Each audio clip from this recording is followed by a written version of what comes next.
Hello students, मैं S Chandrawat स्वागत करता हूं आप सभी का विनायक एजुकेशन ग्रुप के इस ऐप के ऊपर। प्यारे विद्यार्थियों, आपके सामने फिर से लेकर हाजिर हो चुका हूं 12th क्लास केमिस्ट्री।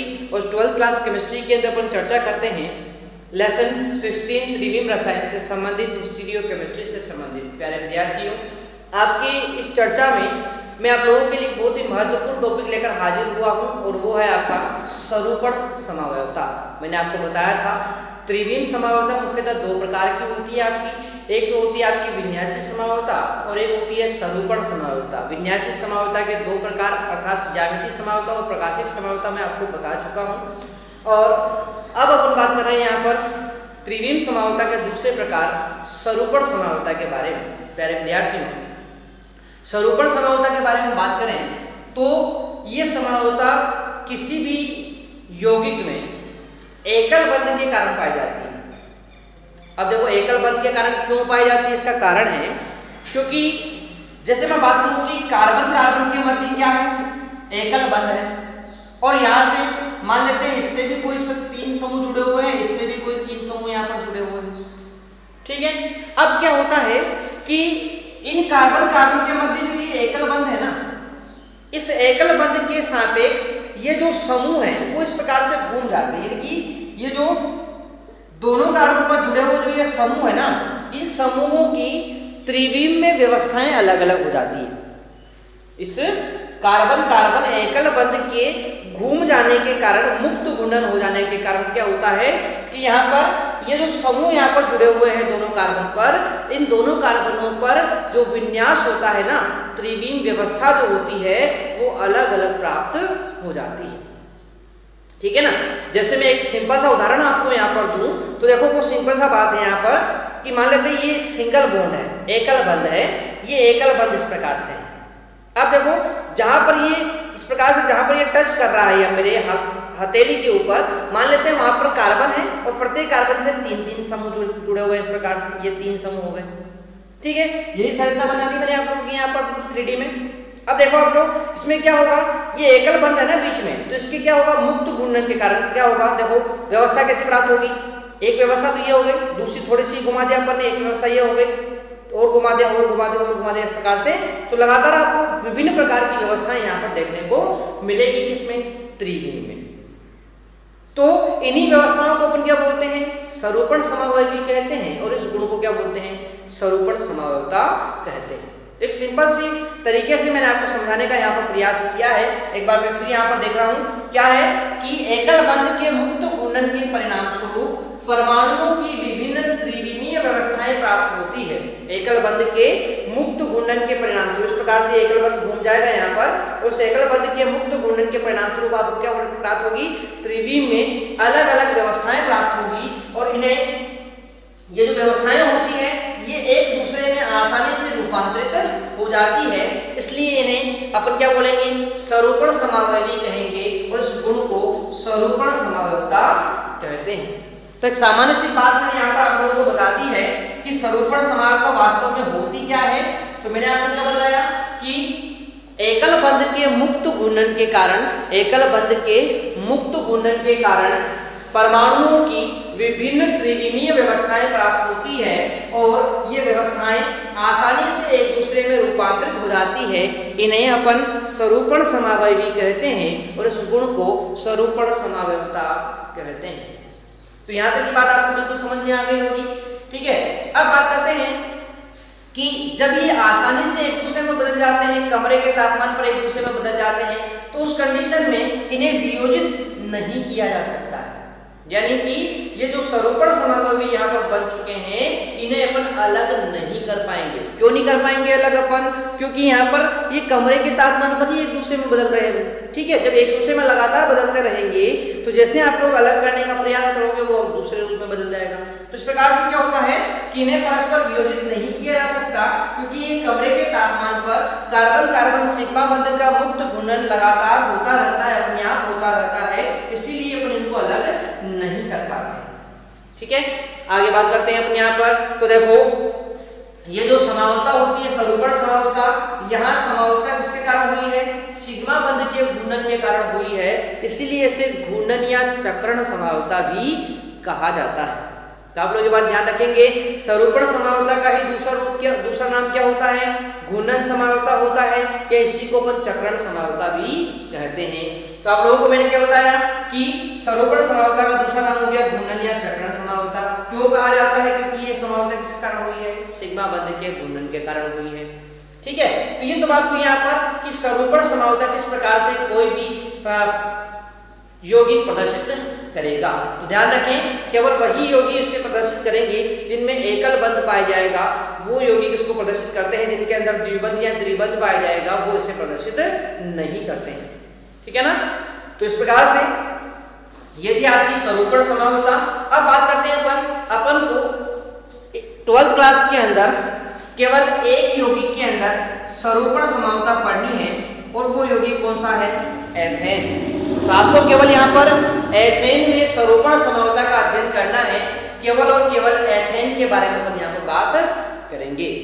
अब एथेन क्यों सरूपण समावता प्रदर्शित करेगा, इसके बारे में चर्चा कर लेते हैं। तो देखो, एथेन में 2 sp3 संकरित कार्बन परमाणु होते हैं जो परस्पर सिग्मा बंध से जुड़े होते हैं। एथेन में क्या होंगे? 2 sp3 संकरित कार्बन परमाणु होंगे जो परस्पर क्या होते हैं? सिग्मा बंध से जुड़े हुए होते हैं। जैसे मैं एक सामान्य सी संरचना आपकी एथेन की यहाँ पर बनाना चाहूँ तो संरचना कैसे बन जाएगी? इस प्रकार की। देखो, ये लो, ये 3 हाइड्रोजन यहाँ पर जुड़े हुए हैं, ये 3 हाइड्रोजन यहाँ पर जुड़े हुए हैं, ये एथेन की संरचना हो गई। ठीक है, ये किसकी संरचना है? एथेन की संरचना हो गई है। तो देखो इसमें क्या है, ये कार्बन भी sp3 संकरित है, ये कार्बन भी क्या होगा? sp3 संकरित होगा। तो इसमें एथेन में 2 sp3 संकरित कार्बन परमाणु परस्पर सिग्मा बंध से जुड़े होते हैं, जो मुक्त घूर्णन से विभिन्न सरूपण व्यवस्थाएं प्राप्त कर लेते हैं। यानी कि इन दोनों में जब मुक्त घूर्णन इस प्रकार से होगा, इस प्रकार से ये मुक्त घूर्णन करेंगे, तो मुक्त घूर्णन के परिणाम स्वरूप क्या होगा? यहाँ पर विभिन्न प्रकार की व्यवस्थाएं प्राप्त होगी। परंतु इन व्यवस्थाओं के अंदर अपन 2 व्यवस्थाओं को सबसे महत्वपूर्ण मानते हैं, और उनका अपन ने नाम दिया हुआ है कि इन्हें अपन एक तो बोलेंगे ग्रसित, एक को क्या बोलेंगे? ग्रसित कहेंगे, एक को क्या बोलेंगे? सांतरित कहेंगे या आंतरित कहेंगे। अब क्या होते हैं ये ग्रसित, क्या होता है ये सांतरित, इन सब के बारे में बहुत विस्तार पूर्वक अपन यहाँ पर चर्चा करने वाले हैं। तो यहाँ तक की बात आपको बिल्कुल समझ में आ गई होगी। बढ़ते हैं अपन आगे की तरफ।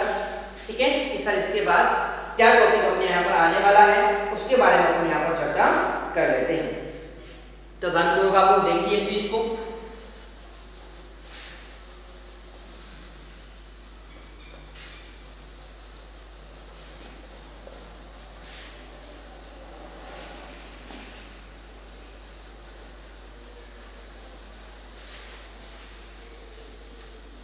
साथ के साथ आप लोग इस चीज को नोट जरूर करते रहें, ताकि आपको आगे भी जो है इसको पढ़ने में आसानी हो, आसानी से आप लोग इसको कंप्लीट कर पाएं। ठीक है, और कहीं पर आपको कोई प्रॉब्लम इससे संबंधित आती है तो आपको मुझे कमेंट बॉक्स में कमेंट करके जरूर बताएं। आपकी सारी प्रॉब्लम का सॉल्यूशन यहाँ पर किए जाएंगे आसानी से। ठीक है,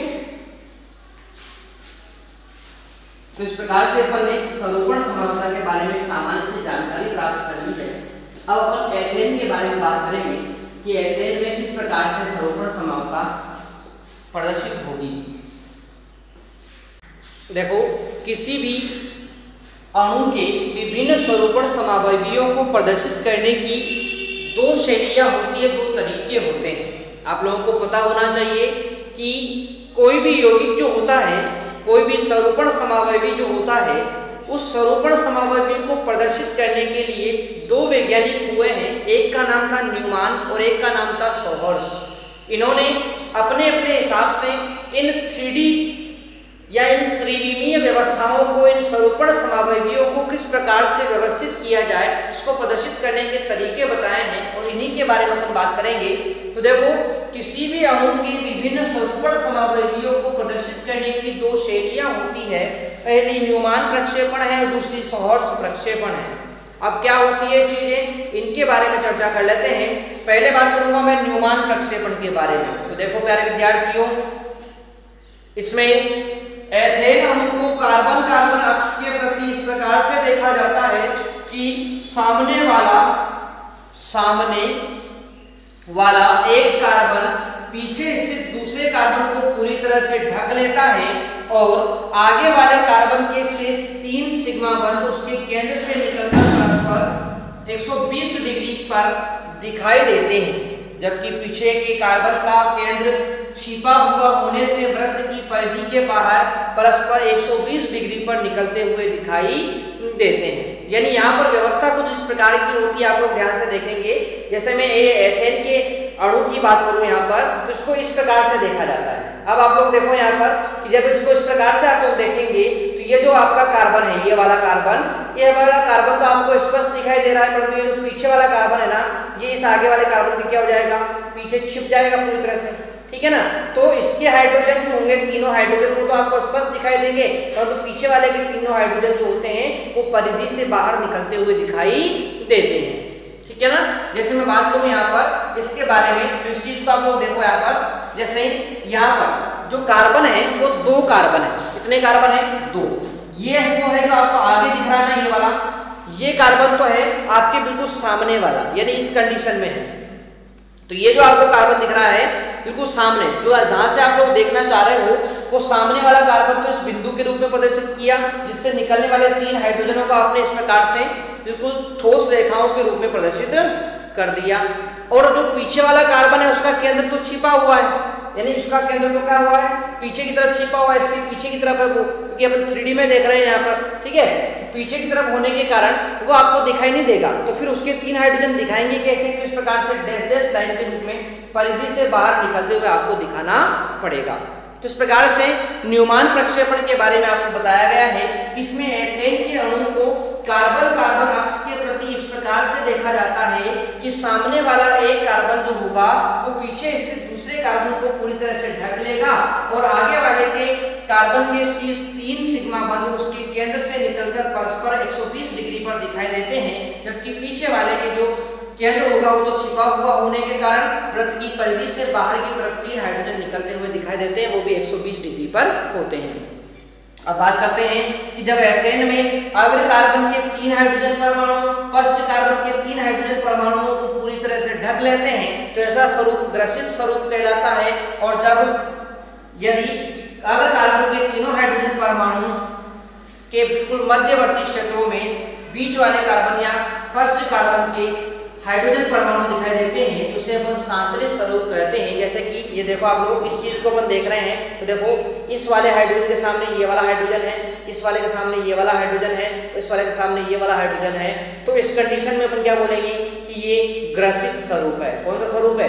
ग्रसित स्वरूप है। परंतु कंडीशन कुछ ऐसी आ जाए कि देखो इसके एक के बीच में इसके 2 आ रहे हो, इसके एक के बीच में इसके 2 आ रहे हो, ऐसी कंडीशन आ जाए, या फिर इन दोनों के बीच में इसका 1 आ रहा हो, ऐसी कंडीशन आ जाए, तो फिर उसको बोलेंगे क्या अपन सांतरित स्वरूप कहते हैं। जैसे यहाँ पर देखो बिल्कुल एक दूसरे के पीछे, अब पीछे तो अपन बना नहीं सकते, इसलिए थोड़ा साइड में अपन बना रहे हैं इसको इस प्रकार से, ठीक है। तो इस प्रकार से आप लोग उसको देखने का प्रयास यहाँ पर करेंगे, देखो इस तरह से। तो यहाँ पर क्या हुआ है, थोड़ा सा अपन इसको चेंज कर देते हैं, यहाँ पर इस तरह से आगे बढ़ेगा ये, हाँ इस तरह से। तो देखो यहाँ पर क्या हुआ है, ये आगे वाले के 3 हाइड्रोजन परमाणु पीछे वाले के 3 हाइड्रोजन परमाणु को पूरी तरह से ढके हुए हैं, जिसे बोलेंगे ग्रसित स्वरूप। और यहाँ पर क्या है, आगे वाले के 3 हाइड्रोजन परमाणु, ये देखो इन दोनों के मध्यवर्ती क्षेत्र में ये पीछे वाले का 1 आ रहा, इन दोनों के मध्यवर्ती क्षेत्र में ये पीछे वाले का 1 आ रहा, इन दोनों के मध्यवर्ती क्षेत्र में ये पीछे वाले का 1 आ रहा। तो ये क्या हो जाएगा, आपका सांतरित स्वरूप यहाँ पर हो जाएगा। तो इस प्रकार से आपके जो न्यूमान है, इन न्यूमान ने एथेन के सरोपर समावयवियों को प्रदर्शित करने का ये तरीका बताया है, जिसे अपन न्यूमान प्रक्षेपण कहते हैं। तो आशा करता हूँ सभी प्यारे विद्यार्थियों को न्यूमान प्रक्षेपण तो बिल्कुल समझ में आ गया होगा। अब सोहर्स क्या होता है इसके बारे में चर्चा अपन नेक्स्ट सेशन में करेंगे, तो उसमें आप लोग आना ना भूलिएगा। मिलते हैं नेक्स्ट में, तब तक के लिए टेक केयर, बाय विद्यार्थी। Download app in Play Store. Vinayak Education Group. Online course and classes. RBSE 12th, Chemistry, Physics, Biology, Hindi and English. RBSE 10th, Science, Maths, Social Science, Sanskrit, Hindi and English. Vinayak Education Group. This app is perfect for you. All RBSE classes. In this app. Every day. Online classes of video lectures and weekly test challenge. Thanks for watching and download.